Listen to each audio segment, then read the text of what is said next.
बिंदु संयुक्तं नित्यं ध्यायन्ति योगिना कामिदं मोक्षदं चैव ओंकाराय नमो नमः। मंगलम भगवान वीरो मंगलम गौतमो गणी मंगलम कुंद कुंदाद्यो जैन धर्मोस्तु मंगलम सर्वमंगल मांगल्यम सर्वकल्याणिकारिकम प्रधानम सर्वधर्माणां जैनं जयतु शासनम नम्योणिजिनं वीरम् अड़ंत वर्णानि दंसन सहावम मोक्षामि नियम सारम केवल शुद्ध केवली भणिदम।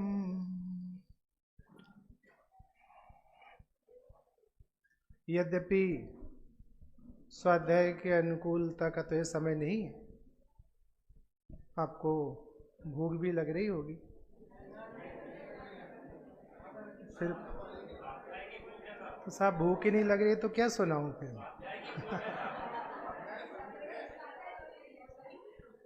कृपालु देव के पास एक व्यक्ति पहुंचा और बोले साहब मुझे धर्म सीखना है, मुझे धर्म की प्यास है। बोले अच्छा जाओ सो जाओ।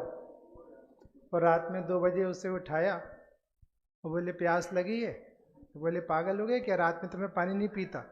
बोले सो जाओ। सोए। बोले घर चले जाओ। बोले जिसे प्यास ही नहीं उसे क्या मैं धर्म सिखाऊं। तुम्हें प्यास होती तो तुम रात में ही बोलते ना मुझे प्यास है। ऐसे आपको भूख ही नहीं लगी तो मैं क्या सुनाऊं। कोई बात नहीं, अपन यहाँ आए इस काम के लिए। भोजन तो हम घर पे करते रहते हैं। मुझे नहीं लगता कि अपन सब भोजन करने यहाँ आए। अपने घरों में बहुत अच्छा भोजन रखा हुआ है। यहाँ पर तो हम अध्यात्म और सिद्धांत की बातें सीखने आए हैं। एक बहुत सुंदर व्यक्तित्व की स्मृति में हम सब यहाँ उपस्थित हैं। मुझे बहुत अंदर से पीड़ा है संजीव जी के जाने की। मुझे वो दिन याद आ रहा है 2 वर्ष पूर्व जब उनका देहावसान हुआ था। मैं केसली में था किसी कार्यक्रम में और दोपहर में ये बात पता चली तो घंटे 2 घंटे फूट फूट कर रोता रहा, क्योंकि ऐसे चुंबकीय व्यक्तित्व का जाना जो एक कच्ची उम्र में सारे भारत को अध्यात्म से जोड़ रहा हो और अनायास ही कोई प्रकृति उसे हमसे छीन कर ले गई हो, सचमुच जैन दर्शन और अध्यात्म की एक बहुत बड़ी क्षतिपूर्ति है। जैसे छोटे दादा जैसा दूसरा छोटा दादा लाना असंभव है, ऐसा संजीव जी जैसा दूसरा संजीव जी लाना असंभव है। आप कल्पना करो वो 40, 45, 50 साल के ही तो होंगे, हाँ 47 साल के हमारी उम्र के। और जो व्यक्ति 28,000 प्रवचन कर चुका हो, उस व्यक्ति ने अपने जीवन का कितना बहुसंख्यक समय सरस्वती की सेवा को दिया होगा। मुझे याद है उनके पैर में बहुत तकलीफ थी, लेकिन उन्हें जिन शासन की प्रभावना की इतनी ललक थी कि उसे इलाज कराने की फुर्सत नहीं थी। आप कल्पना नहीं कर सकते, ये काल बड़ा खोटा है। गिने चुने जीव हैं जिनसे प्रभावना हो रही है। सारे भले हमारे 1000 शास्त्री विद्वान हों, लेकिन ढेर सारे विद्वान ऐसे हैं जो धंधे में लग गए, व्यापार में लग गए। सरस्वती की सेवा करने वाले तो 2-5 ही विद्वान हैं, और जिनमें मैं संजीव जी को जानता हूँ, बिना किसी अपेक्षा के, बिना किसी लिफाफे के, बिना किसी मान सम्मान के 24 घंटे सरस्वती की सेवा करने वाले व्यक्तित्व थे संजीव जी। आप उनके नाम में ही देखो कितनी अच्छी बात लिखी है, संजीव, जो सम्यक्त्व के साथ ही जीवित हुआ है। मतलब कैसा तूफान था। मैं कई बार सोचता था कि भाई साहब आपकी तबीयत खराब है, इतनी जोर से क्यों बोलते हो। लेकिन जिसके अंदर दूसरे के हृदय में तत्व पहुंचाने की भूख हो, वो कैसे स्लो बोल सकता है। तूफान था तूफान। इसलिए बात प्रदीप जी की या संस्कृति भाभी की नहीं है, मुमुक्षु समाज की एक बहुत बड़ी अपूर्णीय क्षति हुई है। मैंने उस समय भी तत्काल दोपहर की स्वाध्याय में कहा था कि मात्र मुमुक्षु समाज को ही श्रोता बनाना आसान नहीं है, लेकिन उनको तो मुमुक्षु के अलावा हमारे जो मुनि पंथ के लोग हैं वो भी बड़े चाव से सुनते थे। पर ऐसा सामान्य नहीं होता। मुझे नहीं पता कोरोना काल में हर व्यक्ति किसी एक व्यक्ति को सुनता था तो उसका नाम संजीव जी था। भले हम सब आज यूट्यूब पर आ गए हों, लेकिन वो पता नहीं कितने वर्षों पहले से यूट्यूब पर सक्रिय थे। मतलब 50,000 सब्सक्राइबर किसके होंगे? वो एक और नाच गाने वाले के तो हो सकते हैं, अध्यात्म सुनाने वाले कितने सब्सक्राइबर कैसे होंगे? मतलब एक बहुत बड़ी अपूर्णीय क्षति है। बात आर्जव की नहीं कि उसने पिता को खोया है। मतलब मैं कभी भी कल्पना करता हूँ, जो व्यक्ति 47 साल में इतना काम कर गया हो, वो व्यक्ति 70 साल तक जी कर जाता तो कौन सी एक मिसाल नहीं खड़ी करके जाता यहाँ जैन दर्शन की। मतलब मैं मस्का पॉलिश के लिए नहीं कर रहा हूँ कि आपने, मेरा बहुत सौभाग्य, मैं यहाँ पर नहीं था, मैं शेड्यूल में नहीं था, मैं यहाँ नहीं आने वाला था। आदरणीय पंडित भैया जी आने वाले थे हमारे, लेकिन अनायासी दोनों महापुरुषों ने हमें प्रेरित किया था, हम यहाँ पर आ गए। हमारा बहुत सौभाग्य है कि हम ऐसे वरिष्ठ और चुंबकीय व्यक्तित्व के इस अनुष्ठान में यहाँ पर उपस्थित हैं। और सचमुच उनके व्यक्तित्व को नापने के लिए किसी 4 दीवारी की बिल्डिंग की ज़रूरत नहीं है प्रदीप जी। वो तो बहुत सारे यूथों के हृदय में बसे हुए हैं। मुझे आज भी याद आता है व्हाट्सएप के अंदर बहुत सारे लोगों ने जो ऊपर डीपी लगा के रखते हैं भैया, वो अभी भी संजीव जी की लगी है आप। और मैं अभी भी देखता हूँ लोग सामने से प्रवचन करते उतनी व्यू नहीं है, पर उनको जाने के बाद भी 800, 900, 900 लोग अभी भी उनको सुन रहे हैं। मतलब उस व्यक्ति के अंदर कुछ ना कुछ तो ऐसी बात होगी जो वो लोगों के दिलों पर राज कर रहे हैं। और मैं तो कहता हूँ ऐसे 10, 5, 15 संजीव जी और भेज दे प्रकृति, ताकि 18,500 वर्ष तक ये जिन शासन की पताका फहरती रहे। बात ये नहीं कि वो कौन थे और हम कौन थे, वो सरस्वती के पुत्र थे, और हर सरस्वती पुत्र का सम्मान करना हम सबका नैतिक कर्तव्य बनता है। बहुत ही अहोभाग्य हमारा कि हम उनकी स्मृति पे यहाँ उपस्थित हैं, और उनके परिवार ने बहुत सुंदर भावना संजोई। बरसों बरस इस धरा पर लोग आएंगे, स्वाध्याय चिंतन मनन का लाभ लेंगे, और सबसे पहले उन्हें उस व्यक्तित्व का नाम पढ़ने मिलेगा जिसका नाम संजीव है। और वह ऐसे ही आगे जहाँ पर भी रहें, इसी स्फूर्ति के साथ जिन शासन की प्रभावना करते रहें, और कर भी रहे होंगे। जिसका जो काम है वो कहाँ रुकता है। चलिए, बहुत सुंदर। आइए, मेरे सामने नियम सार है।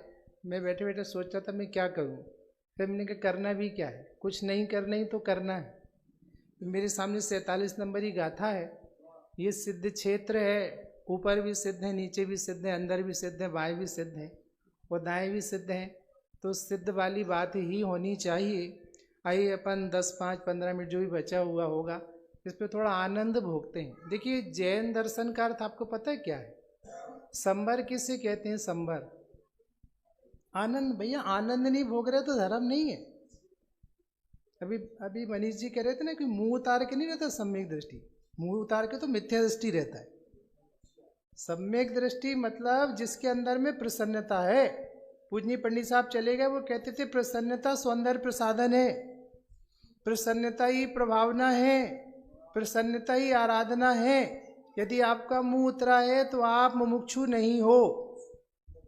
मुमुक्षु को तो देख के ऐसा लगे कि तू आ कहाँ से रहा है। आप यहाँ से जाओ तो ऐसा लगने चाहिए संजीव जी के कार्यक्रम से आ रहे हैं, सोनागिर से आ रहे हैं। देखो क्या कह रहे हैं पदम पर मलधारी देव और आचार्य कुंद कुंद देव। जारिसिया सिद्धप्पा बहुमल्लिय जीव तारिसा होंती, जर मरण जन्म मुक्का 8 गुणा लंकिया जेने। भैया कभी कभी ऐसा लगता है कि 3 कसाय के अभाव वाले मुनिराज तो झूठ नहीं बोलते होंगे। वो तो किसी को खुशामदी नहीं कर रहे होंगे, वो तो किसी को खुश करने के लिए नहीं लिख रहे होंगे। और आपको पता है जब उन्हें ये गाथाएं लिखी तब हो सकता सामने कोई भी ना हो, लेकिन तो क्या लिख रहे?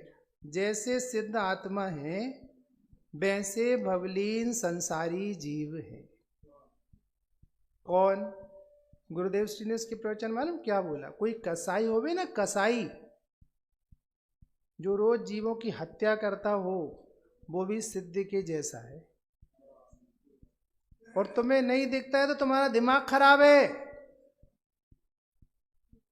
क्योंकि दंसण मूलो धम्मो। और ये जो शुद्ध भाव अधिकारी नियम सार का, ये दृष्टि के विषय को दर्शाता है। जिन्हें तुम समझना हम क्या कहना चाह रहे हैं। दृष्टि के विषय को दर्शाता है, और दृष्टि के विषय बदलता नहीं है, हमेशा एक सा रहता है। मतलब जब तक तुम्हें सारे जीव सिद्ध नहीं लग रहे हैं, तुम्हारी दृष्टि खराब है। यहाँ पे पर्याय वाले जीव की बात नहीं है, दृष्टि वाले जीव की बात है। और दृष्टि ठीक नहीं है तो बाकी कुछ ठीक है कि नहीं? तो अब आप बताओ, वो कह रहे हैं जैसे संसारी आत्मा है ऐसे ही भवलीन। और ये भवलीन शब्द क्यों लिया प्रमोद भैया? भवलीन शब्द क्यों लिया? भवलीन और भवमुक्त दो पर्याय हैं, लेकिन हम जैसी भवलीन देखते तो हमें त्रिकाली द्रव्य भव में लीन दिखता है, लेकिन त्रिकाली द्रव्य ने भवलीन वाली पर्याय को छुआ भी नहीं है। शुद्ध ने के विषय ने संसारी पर्याय को छुआ भी नहीं है। इसलिए बताओ, आत्मा भवलीन है कि नहीं? भवलीन कौन है? भवलीन पर्याय। और मुक्त कौन है? यहां से कौन कौन मुक्त हुआ? अब ये नंगा नंग नहीं बोल रहे थे, नंग बोलो अनंग बोलो। हाँ, मैं कल भाई साहब वहाँ विदिशा में था, 3 दिन 3 विधान थे वहाँ पर। तो हमने उनसे पूछा, यहाँ वेदी पर भगवान महावीर विराजमान है, ये छठी गाथा वाले गायक हैं कि नहीं? छठी गाथा वाले गायक हैं कि नहीं है भगवान महावीर? चौधरी जी, ये वाली बिल्डिंग अपन को बनानी, वो वाली वो बना देंगे सुशील जी। बोलो, जो छठी गाथा में प्रमत्त अप्रमत्त सहित गायक भाव है, वो भगवान महावीर हैं कि नहीं? जल्दी जल्दी बोलोगे तो रोटी नहीं देंगे। बोलो, हैं कि नहीं? बोलो टिम्बड़िया जी, जो ऊपर चंद्र प्रभु भगवान विराजमान है, उनकी चर्चा यहाँ है कि नहीं? अरे नहीं है, नहीं है।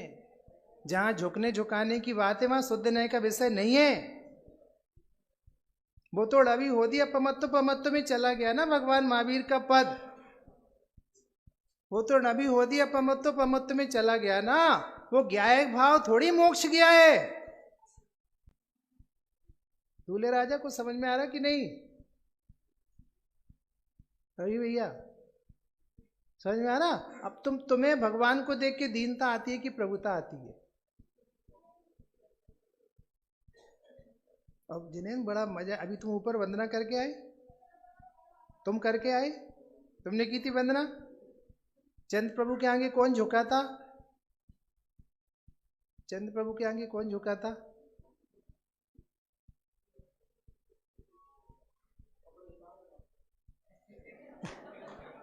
अभी तो जैकेट उतारी है, बाकी भी बहुत कुछ। और आपकी नजर कपड़े पर क्यों है? मैं तो वो दिखा रहा हूं जिसने कभी कपड़ा ही नहीं पहना है।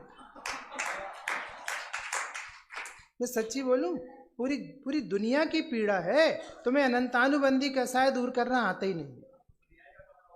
हाँ, और मैं कौन होता हूं उतारने वाला? वो तो योग्यता पे गर्भित पड़ा है, उतरे तो उतरे, नहीं उतरे तो नहीं उतरे। जिसे मोक्ष भी नहीं छूता उसे कपड़ा क्या छुएगा? मालूम है आपको किस लेवल पर रख रहे हैं? आप ऊपर वंदना करने गए थे तो चंद्र प्रभु भगवान की वंदना करने गए थे, या चंद्र प्रभु भगवान जिसको वंदना करके चंद्र प्रभु बने उसकी वंदना करने गए थे? और आपको पता है स्तुति और वंदना में क्या अंतर है? तुम तो जिनेन डॉक्टर साहब के जमूरे थे। मैं तो जिनेन का जब भी नाम लेता हूँ मम्मी कहती अच्छा वो दादा का जमूरा। बुरा नहीं मानना, दादा हमेशा इसको प्यार से बोलते थे जमूरे बोल। और दुनिया का सबसे भाग्यशाली जीव है ये, क्योंकि दादा की छत्र छाया पे 24 घंटे रहने का सौभाग्य जिनेन भैया बस को था। और जब ये खड़े होते हैं तो अलग ही ढंग से गाते हैं, अलग ढंग से बोलते हैं। मतलब मुझे बहुत खुशी है, एक एक जीव की खुशी है, क्योंकि जिनेंद्र जिनेंद्री है, गजब है, जोरदार जीव है। मैंने ये मुझे मिला तो मैंने कहा जिनेंद्र मुझे तुम सारे अनुभव बताओ, दादा के साथ तुमने क्या क्या सीखा। सच्ची बोलते भैया, आपको पता है बड़े पंडित साहब कहते थे बेटा सेवा से सीखा जाता है। जब आप किसी की सेवा करते तो बहुत सीखने मिलता है उससे, क्योंकि उसका उठना बैठना चलना फिरना सोचना स्टाइल सब सीखने मिलती। खैर बात क्या चल रही थी, आपको पता है आपको सिद्ध भगवान जैसा देख रहे हैं भगवान, और तुम अपने आप को क्या देख रहे हो। मैंने वंदन और स्तुति का प्रश्न पूछा कि वंदन और स्तुति में क्या अंतर है। 24 तीर्थंकर की स्तुति होती है, महावीर की वंदना होती, तुम वंदना करने गए और 24 दिख रहे हैं तुम्हें, एक दिखे तो वंदना हुई। अब ये कह रहे जारसिया सिद्धप्पा, और आगे तो मालूम मखौल उड़ा रहे हैं वो पदम पर मलदारी दे प्रागैव शुद्धताम कुधियाम अपी सुधियाम अपी। मैं कुबुद्धियों और सुबुद्धियों में किस नए से अंतर करूं। अब बताओ आपकी थॉट प्रोसेस में क्या चल रहा है, आप सोनागिर आए हो कि नहीं। मनीष भैया अमृत चंद्राचार्य तो लिख रहे हैं मोह मत नाचना, अमृत चंद्र सूरी का इसमें कुछ नहीं है, पूरा लिखने के बाद चौपट कर रहे हैं। अब बताओ आप आपकी थॉट प्रोसेस में क्या चल रहा है, आप कौन हो, आप कौन बन के आए हो, आप यहाँ क्या बन के आए हो, यहाँ क्या कर रहे हो, ऊपर गए थे कि नहीं गए थे। ये कह रहे हैं कि ऊपर गए नीचे गए थे वो तुम नहीं हो। सिद्ध समान न जाने आपा ताहे तोहे लगत है पापा। दुनिया का सबसे बड़ा पाप है दृष्टि की विपरीतता। कपड़े अनंत बार उतर चुके हैं, दृष्टिकोण नहीं बदला। वो दृष्टिकोण बदलने के लिए पूज्य गुरुदेव श्री का जन्म हुआ था और किसी काम के लिए नहीं हुआ था। 45 साल तक गुरुदेव श्री एक ही काम करते रहे कि इस जीव की दृष्टि बदल जाए। और टिम्बड़िया जी मालूम क्यों करते रहे, क्योंकि वे जानते हैं दृष्टि नहीं बदली तो सब बोगस है, बिना अंक का मिंडा है, अरे मिथ्या चारित्र है, बिना ज्ञायक के बाहर की सारी क्रिया किसी अपेक्षा मिथ्याचार्य। ठीक है चरणानुग में उसको स्थान है, लेकिन जी कब सीखोगे, जैसे सिद्ध आत्मा है। अब एक चीज और देखना, आप सिद्ध को क्या देख रहे हो, वो कह रहे जैसे सिद्ध आत्मा है। मेरा कल प्रवचन सार का विधान था भैया, वहां 80 गाथा थी, हमने कहा यहां पर अरहंत को क्यों लिया, समय सार में सिद्ध को क्यों लिया। आपको पता है अमृत चंद्र जैसे रिसर्च मैन दूसरे कोई हुए नहीं है। और ये पदम पर मलधारी देव को तो गुरुदेव श्री तीर्थंकर का द्रव्य कहते थे, क्योंकि कारण शुद्ध पर्याय की चर्चा नियम सार से आई, और गुरुदेव कहते थे जो महापुरुष होते हैं उनके निमित्त से कोई विशेष सिद्धांत निकलते हैं बाहर। जैसे सिद्ध आत्मा है, जैसे सिद्ध आत्मा है, होने मोने की बात नहीं चल रही, जैसे सिद्ध आत्मा है वैसे भवलीन संसारी जीव हैं। प्रेजेंट टेंस की बात चल रही कि पास्ट टेंस की, कि फ्यूचर टेंस की। अब मैं आप सबसे पूछ रहा हूं, कितने बज गए, 12:30। अब बताओ अभी आप कौन हो। हाँ मैं इससे चल रहा हूँ, इसमें 12 मिनट बाकी, मैं भी पूरा टाइम लेके ही उठूंगा।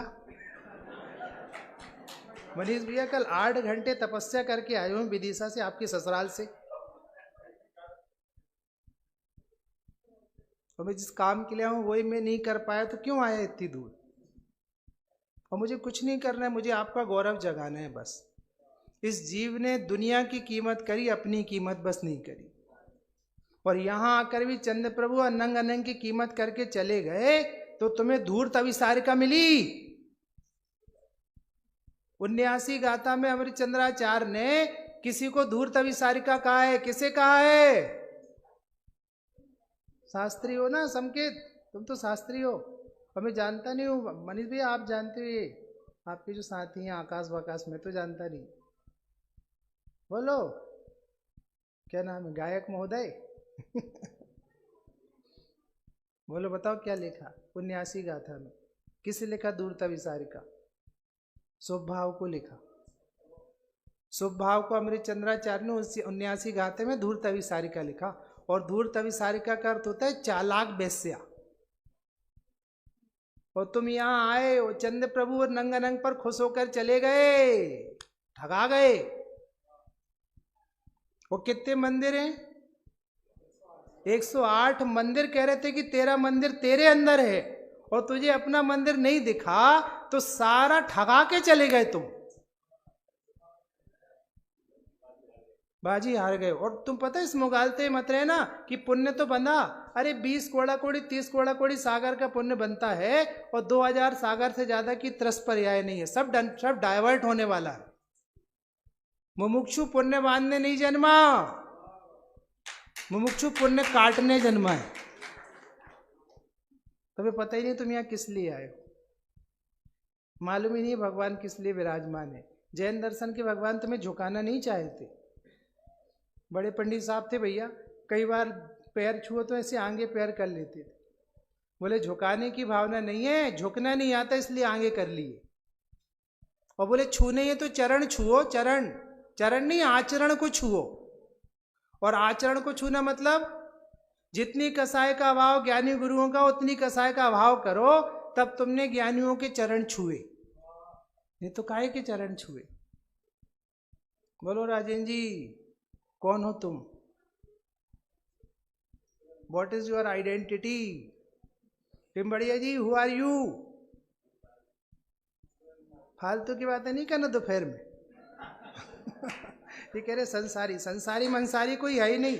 मैं कभी कभी सोचता हूं कि जंगल में बैठे मुनिराजों को कोई संसारी ही नहीं दिख रहा, कोई संसारी नहीं दिख रहा। कह रहे ना सिद्ध के समान अभी है, अभी है, अभी है। और सच बोलूं, है में से सब कुछ निकलेगा। अरे होना नहीं सदा हूं भगवन, आज समझिए आया। धन्य परम उपकारी, निज सुख निज में मुझे दिखाया। भूख तो नहीं लग रही? तो मिलेगा भी नहीं भोजन, अब जाओ। बड़े चतुर हो, खा पी के बैठ गए, बोले नहीं लग रही भूख। कोई बात नहीं, तुम्हें खाना खाओ पीना। मैं सच बोलूं भैया, तुम्हें पता नहीं है, दृष्टिकोण के लिए कुछ नहीं करना पड़ता, तो तुम्हारी पूरी जिंदगी खाने पीने में खत्म हो गई।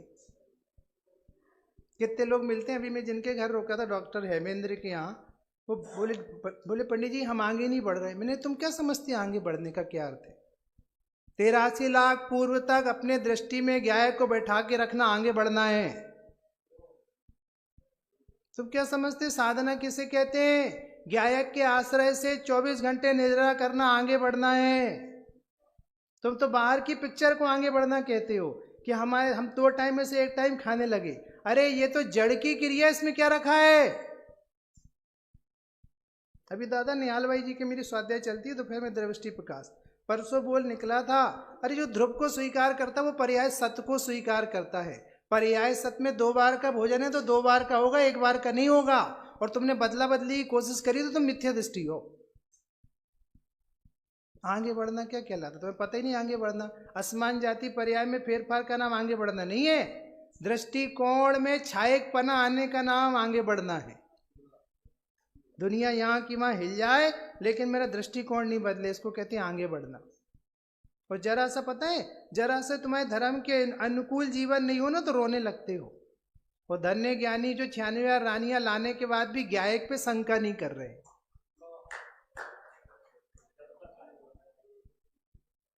कह रहे ना। और हम तो आपसे कहते ये किन्ने कहा? केवली सुत केवली भड़िदम, ये कुंद कुंदाचार की गाथा है, ये पदम पर मलधारी देव की गाथा नहीं है। और ये पर्सनल डायरी है नियम सार। अब वो कह रहे हैं जैसे सिद्ध आत्मा हैं, कब हैं? कब हैं? अभी देखने बहुत सुंदर बिंदु कहूं, जिन्हें आचार्य भगवान ने सिद्ध आत्मा कहा है, मतलब दृष्टि का विषय, सिद्ध पर्याय नहीं कही। तुम जैसा दृष्टि का विषय रूप भगवान आत्मा उन्हें देखते हो, वैसे जगत के सारे जीव हैं। कब? एक बात पे तो पता है, ऐसी दिवाली मनानी चाहिए कि दृष्टि के विषय में पर्याय शामिल नहीं होती। मैं सोनगढ़ गया, मैंने उस धरा पर पैर रखा और उस दिन ये बात क्लिक करी मुझे कि अरे दृष्टि के विषय में तो पर्याय कभी आएगी नहीं। मतलब हम त्रिकाल भगवान हैं और कोई पर्याय उसमें कभी शामिल नहीं होगी। इसलिए चाहे सप्त व्यसन हो जाएं तो अभी उस काल में भी दृष्टि के विषयभूत भगवान आत्मा हाजरा हजूर मौजूद है। हाँ, चरणानी हो गए। तुम अपने को देखते तो सब दिखते। अब ये वाला चरणानी क्यों नहीं सीखते अपन? और पता है आपको मालूम है, जो काम कसाय के अभाव में होते हुए कसाय के सद्भाव में खींच के लाते। जब तुम्हारी कसाय का अभाव होगा तो बाहर का आउटपुट अपने आप दिखाई देगा, नहीं तो नहीं दिखाई देगा। इसलिए सदगुरु कहे सहज का धंधा। जैसे सिद्ध आत्मा है वैसे भवलीन संसारी जीव हैं। मुसलमान कैसे हैं?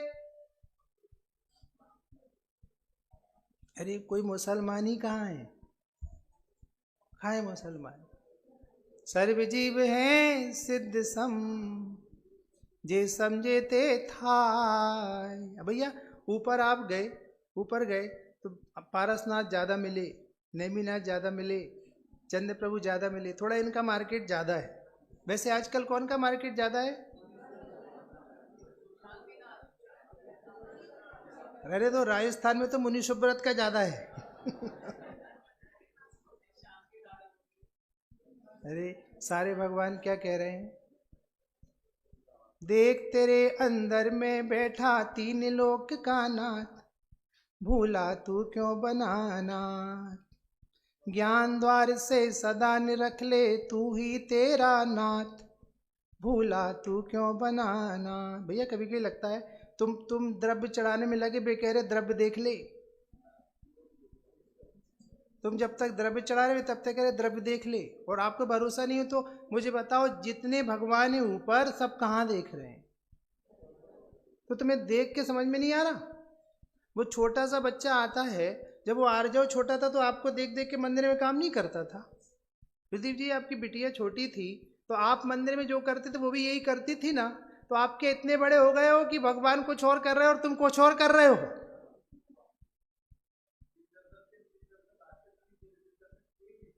नहीं की तुम इशारा नहीं समझे। तो मम्मी ने कहा था तो हम जैसे इशारा करें तब लड्डू पे टूटना। कभी कभी ऐसे जाते हैं ना तो बोले अपने हाथ से नहीं उठाना। तो मम्मी कब उठाएंगे? हम तुम्हें इशारा करेंगे। अब मुझे बताओ वो बच्चा लगातार किसकी तरफ देख रहा है? किसकी तरफ देख रहा है? और जैसे उसे पता चला कि मालपुआ, लड्डू, गरी की बर्फी और जो जो उसको पसंद हो, जैसे उसने देखा, अब बताओ कंटिन्यू किसकी तरफ देख रहा है? अब देखना कितना गजब विज्ञान है। वो मम्मी की तरफ देख रहा है कि लड्डू की तरफ देख रहा है? हैं? सुशील जी अच्छे संयोजक नहीं हो आप। अरे वो लड्डू की तरफ देख रहा है, मम्मी का तो इशारा चाहिए। और मम्मी का इशारा हुआ लड्डू पे टूटा। ऐसे ही मुमुक्षु ने भगवान का इशारा देखा और गायक पे टूटा। इसे क्या करना भैया? पता है इतनी देर का निमित्त नैमित्तिक संबंध है। तुम ज्यादा देर रुक गए तो गायक गया हाथ से। रुचि इसी को कहते हैं भाई साहब। तुमने भगवान को भी बीच का रोड़ा बना लिया। वो तो इशारे कर रहे थे, तुम उनसे ही चिपक गए। तो उनसे ही चिपक गए। हम तो भगवान आदिनाथ का प्रक्षाल कर रहे हैं भैया। वो एक कोड़ा कोड़ी सागर पहले सब प्रक्षाल मिक्षाल कर चुके। तुम उनके प्रक्षाल की टेंशन मत करो। कैसे वो प्रक्षाल जगत के अक्षालक का, तुम करोगे उनका प्रक्षाल। और अब कितनी बढ़िया पंक्ति लिखी है भाई जी ने। भक्ति रत्न से जड़ते आज मंगल सिंहासन, वेद ज्ञान जल से छालित भावों का आसन। स्वागत है जिन राज तुम्हारा सिंहासन पर, हे जिन देव पधारो श्रद्धा के आ। भैया ये पांडुक से लाके भगवान का अभिषेक थोड़ी देर होता है और श्रद्धा में बैठे भगवान का अभिषेक 24 घंटे होता है। बैठा लो एक बार, बैठा लो। अब बताओ मम्मी का इशारा कौन देख रहा है? लड्डू का प्रेमी। और मम्मी को कौन देख रहा है? शुगर वाला। अरे छक्कर खाओ। मुझे मालूम कभी कभी लगता है आपको नहीं पता केवल ज्ञान का नुकसान कर रहे हो तुम 24 घंटे। अरे तुम्हें तो इस समय भगवान जैसा रस पीना चाहिए। मस्ती करो, जब हम तुमसे हर तरह से बराबर हैं तो हम क्यों उदास हैं। और एक बात और कहें आपसे, आपके हाथ में जो है वो कर लो। दृष्टि हमारे हाथ में है, बाकी सब योग्यता के हाथ में है। योग्यता का मोक्ष जब होगा होगा, तुम तो दृष्टि का मोक्ष लेके मस्ती करो।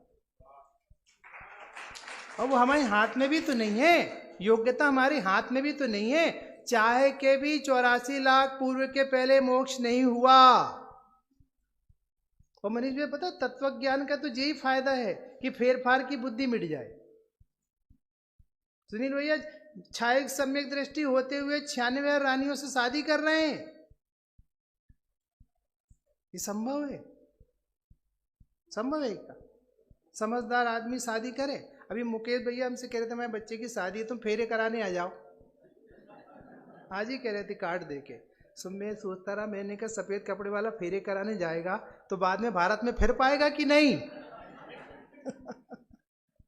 मनीष भैया लोग हम पे प्रश्न करेंगे, ब्रह्मचारी भैया तुम्हें शादी कराने की क्या जरूरत थी।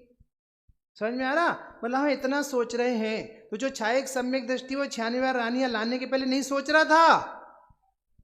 ये तेरा मिथ्यात्व है जो पर्यायों को अपने अनुसार परिणमाना चाह रहा है। धन्य वे ज्ञानी जो एक भी पर्याय में फेर फार की सोच भी नहीं रहे। और आप मुझे समय दो, मैं सब चर्चा करूंगा। जो लोग पर्यायों में फेर फार करना चाह रहे हैं वे निर्जरा नहीं करना चाह रहे। जो निर्जरा होनी है वो तो निर्जरा होकर रहेगी, होके रहेगी। संजीव जी को जाना था तो जाना था। अब तुम दुखी होगे तो कर्म बनेंगे, और दुखी नहीं होगे तो निर्जरा होगे। मैं भैया बहुत सोचता हूँ जो लोग ज्यादा अनुकूलता जुटाने में लगे वे कभी मोक्ष नहीं जाएंगे। बड़े पंडित साहब हमेशा एक बात कहते थे, फंड ले लेकर निकलोगे मोक्ष मार्ग में तो उपसर्ग परिसर कैसे जीतोगे। समझ में आया देवेंद्र? तो हमें कोई भोजन के लिए बोलने नहीं आया, तब हम वेद विज्ञान करेंगे तो निर्जरा होगी। और हमारी जेब में पैसा होगा तो हम काजू किशमिश ला के खा लेंगे, तो निर्जरा काय में होगी। लेकिन हर व्यक्ति सुविधा में लगा है। हे भगवान प्रतिकूलता ना आ जाए। और आपको पता, आप श्रावकाचार पढ़ना, उसमें लिखा है बुद्धिपूर्वक मुनिराज प्रतिकूलता उपस्थित करते हैं। जब मैंने वो प्रकरण पढ़ा तो मैंने कहा क्यों खड़ा उपस्थित करते? घड़ी निर्जरा होती। निर्जरा का कारण है प्रतिकूलता, और अपन प्रतिकूलता से भगते हैं। ज्यादा गर्मी पड़ गई तो हम सोनागिर नहीं आएंगे। बेटा यहाँ आ जाओ, नहीं तो गर्मी तो वहां घर पर है, कसाई की गर्मी। यहाँ आ जाओ, थोड़ी कसाई की गर्मी कम हो जाएगी। तो सच्ची बोलूं, इसके गुलाम मत बनो। मैं इसे उल्लू का पट्टा कहता हूं। इसके गुलाम मत बनो। ये हमारे लिए, हम इसके लिए नहीं है। ये हमारी साधना में निमित्त बने तो मनुष्य पर्याय सार्थक, और हम इसकी गुलामी करने लगे तो मनुष्य पर्याय निरर्थक।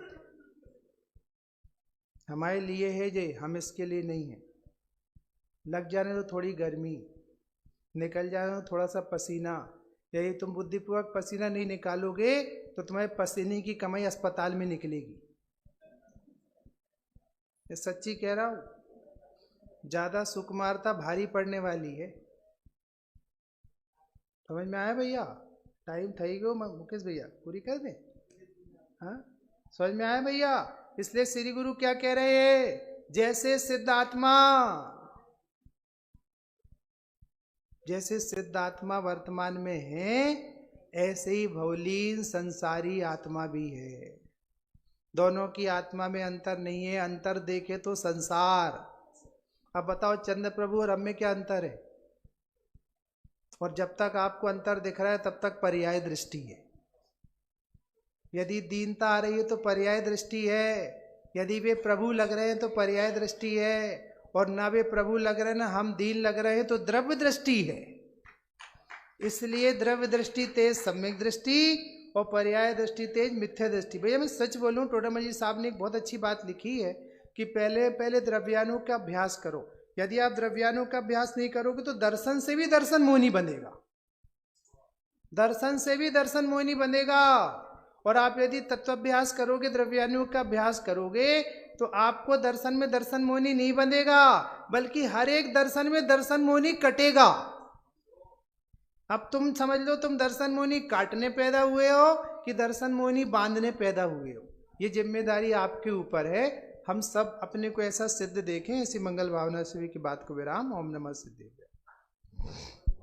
हेलो, बहुत सुंदर सहज ही हमारे आदरणीय भैया ब्रह्मचारी सैनी भैया जी विदिशा से कल गाड़ी से 8 घंटे का सफर करके, देखिए उनकी वाणी का लाभ भी अपन सबको मिलना था। राजन जी भाई साहब नहीं आ पाए तो सहज में ही, और दोपहर को भी 2:30 से 3 गुरुदेव श्री और 3 से 3:45 भैया जी का स्वाध्याय। डायरेक्ट नियम सार की सर्वोत्कृष्ट गाथा 47 नंबर की गाथा सिद्ध वैसा ही में। आइए एक पंक्ति गुनगुनाते हुए अपन, भूख लगे आई होगी आप सबको, नहीं लगी? समझ समझ और समझ के पिटारे हो,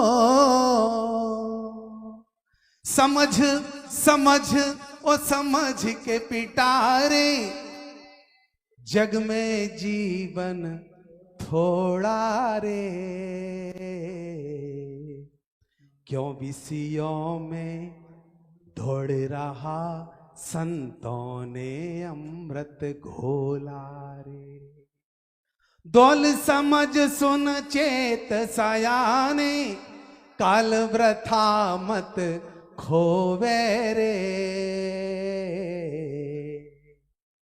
ये नर भव फिर मिलन कठिन है, जो सम्यक नहीं होवे रे। समझ समझ और समझ के पिटारे, जग में जीवन थोड़ा रे, क्यों विषयों में दौड़ रहा संतों ने अमृत घोला। जिनवाणी स्तुति। जा वाणी के ज्ञान से सूझे लोकालो, सो वाणी मस्तक नमो सदा देत होड़ो।